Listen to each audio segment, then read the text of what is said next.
Hello boy, selamat datang di channel Boy.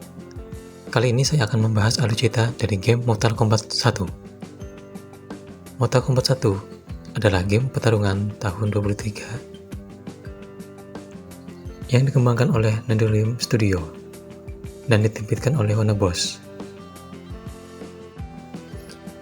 Games ini adalah kredit ke-12 dalam seri Mortal Kombat dan berfungsi sebagai reboot kedua setelah Mortal Kombat tahun 2011. Game ini dirilis di Nintendo Switch, PlayStation 5, Windows, dan Xbox Series pada 19 September 2023. Mortal Kombat 1 mengisahkan era Fire God Liu Kang dimulai setelah kekalahan Kronika dan invasi Shang Tsung beserta petarung terkuatnya dimulai. Ending Mortal Kombat 11 menjadi poin penting bagaimana sequel Mortal Kombat 1 berlanjut. Akhir Mortal Kombat 11 Aftermath di mana tubuh Shang Tsung hancur secara perlahan setelah dikalahkan Liu Kang, memberikan Liu Kang kesempatan untuk mengambil mahkota Kronika dan membentuk era barunya, era Fire God Liu Kang berlangsung. Ia mengubah keadaan sesuai kehendaknya.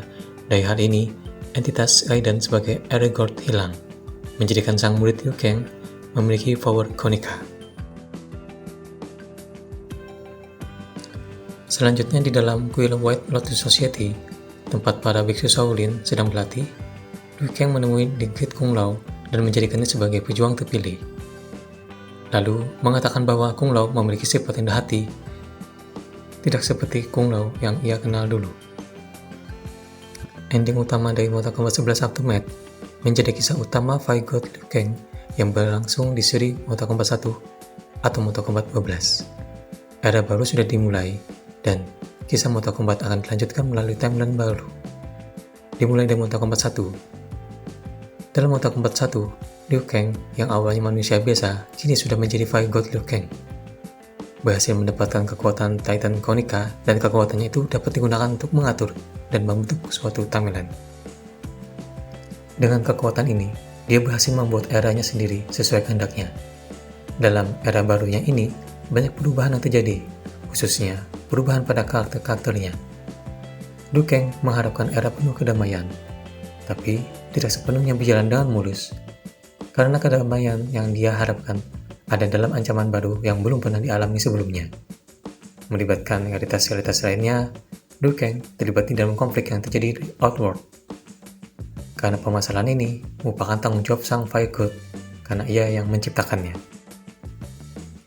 Scorpion dan Sub-Zero pada timeline sebelumnya, mereka yang berselisih juga berasal dari dua klan yang berbeda. Tetapi di sini, mereka sekarang hadir dalam klan yang sama dan juga menjadi saudara adik dan kakak. Mereka adalah Bi-Han dan Kuai Lian dan juga klannya Lin Kuei. Sekarang memiliki tujuan yang berbeda. Yang tadinya klan untuk para assassin, sekarang menjadi klan untuk pelindung. Konflik Kitana dan Mileena dalam timeline sebelumnya, mereka tidak saling menyukai karena berbeda tujuan. Mileena merupakan perundingan yang tidak diinginkan oleh Kitana. Berbeda dengan era baru yang diciptakan, Kitana di sini selalu berusaha untuk melindungi dan mendukung Mileena. Namun, masalahnya banyak warga yang tidak percaya dengan sifat tidak stabil yang dimiliki oleh Mileena.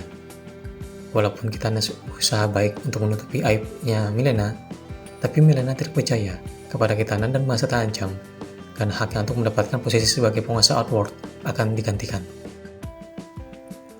Di timeline ini, Raiden tukar nasib sama Liu Kang, yang tadinya Liu Kang sebagai champion Mortal Kombat, sekarang jadi Dewa Api.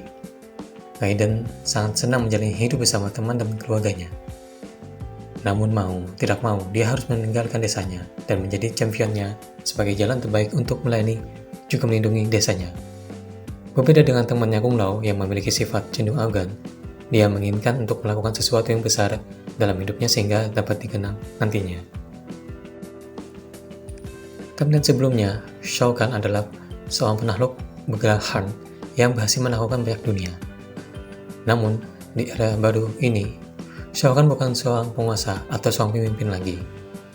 Ia melainkan seorang prajurit kelas atas di Outworld dan besar di keluarga militer. Ia berhasil menjadi prajurit yang terkuat serta meraih gelar jenderalnya.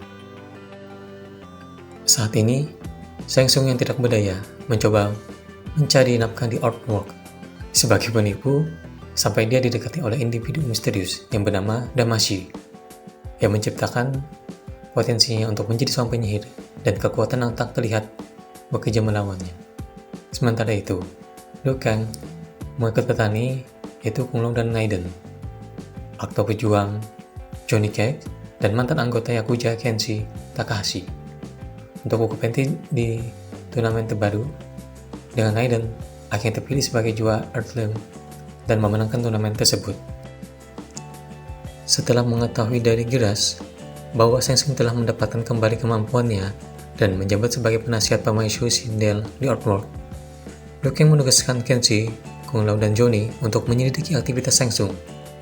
Mereka melakukan perjalanan ke tanah terlantar di Outworld, di mana mereka bertemu dengan Tarkatan, korban virus Tarkat, dan menyaksikan Shang Tsung mengekstraksi sumsum tulang dari pemimpin Tarkatan, yaitu Baraka.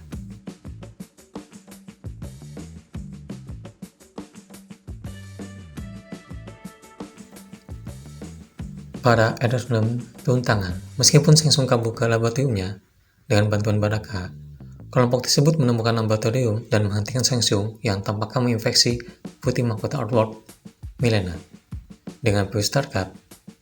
Namun Milena menyerang mereka, membutakan Kenshi sebelum Shang Tsung menyuntikkan dengan serum untuk mengendalikan gejala Tarkatnya. Adiknya, Putri Kitana, dan Jenderal Shaw tiba untuk menangkap para Earthrealm. Shang Tsung menyesatkan mereka sebelum bertemu dengan sekutunya, Quan Chi. Para Earthrealm dibawa ke lubang daging, namun menaikkan diri dengan bantuan Eftil dan bertemu Asha. Ia mengungkapkan bahwa Quan Chi sedang membangun perangkat yang mampu mencuri jiwa dalam skala besar. Meskipun Quan Chi menggunakan beberapa jiwa untuk menciptakan Earthmark, kelompok tersebut mengalahkan mereka dan menghancurkan salah satu pencuri jiwa kecuali Baraka, yang kembali ke Earthrealm untuk mengingatkan Liu Kang.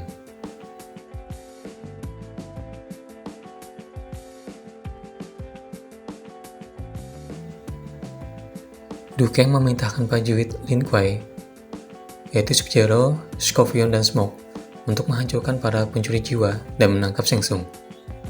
Tetapi Shang Tsung mengayunkan Sub-Zero ke sisinya dan menjanjikan akses ke tentara naga yang tidak akan mati.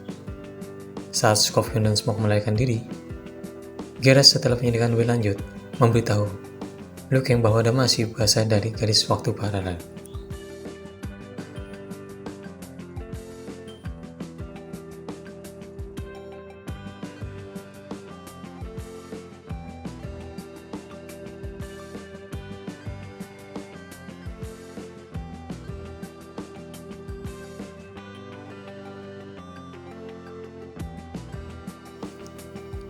Dengan bantuan Li Mei, Liu Kang kembali ke Outworld untuk memberikan Sindel dan putih-putihnya bahwa bukti pengkhianatan para penyihir dan mengungkapkan pengaruhnya pada garis waktu saat ini. Shao mencoba menyergap kelompok tersebut, tetapi dikalahkan dan ditangkap. Para Earthrealm dan Earthwonder bersekutu untuk menghancurkan para pencuri jiwa yang tersisa. Earthmark menyerang mereka, tapi Milena mengalahkannya, membiarkan jiwa ayahnya dan suami Sindel, Kaisar Jerrod, untuk mewujudkan dan mengambilkan dari tubuh Earthmark.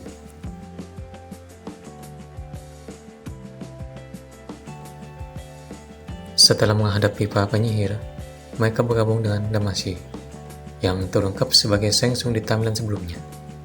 Dia mengungkapkan bahwa saat melawan Liu Kang untuk jam pasir, mereka memecah waktu, menciptakan garis waktu terpisah, di mana dia mengalahkan Konica dan Liu Kang menjadi Titan. Berniat untuk menyerap timeline Liu Kang, dia mengkhianati para penyihir dan memanggil prajurit dari miliknya.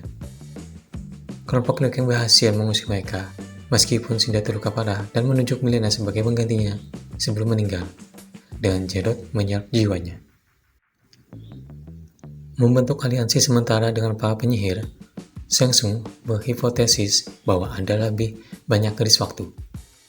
Geras menambahkan bahwa dia telah menyimpan kekuatan Titan Liu Kang jika diperlukan.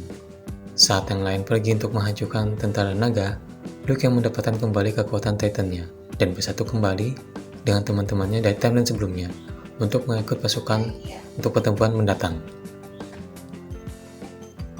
Mengantisipasi hal ini, Titan Shang Tsung memanggil pasukan akan jahat mereka Setelah pentepuan yang melelahkan, kelompok Liu Kang menang, memungkinkan dia untuk menghapus Titan Shang Tsung dan guys waktunya dari keberadaan. Setelah mengembalikan semua orang yang dia ikutnya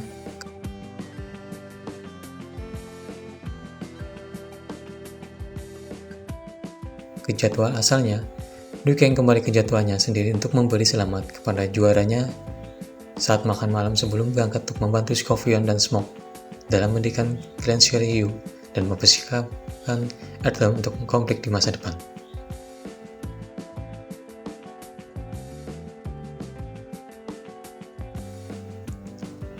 Dalam adegan pertengahan kredit, pejuang garis waktu alternatif yang dipimpin oleh Titan Havoc mengamati akibat pertemuan Liu Kang dan Titan Shang Tsung.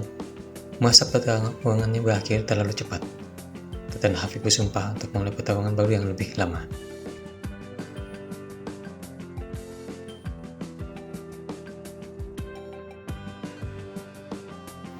Oke boy, terima kasih sudah menyaksikan pembahasan video saya. Jangan lupa like, share, komen, dan subscribe. See you boy.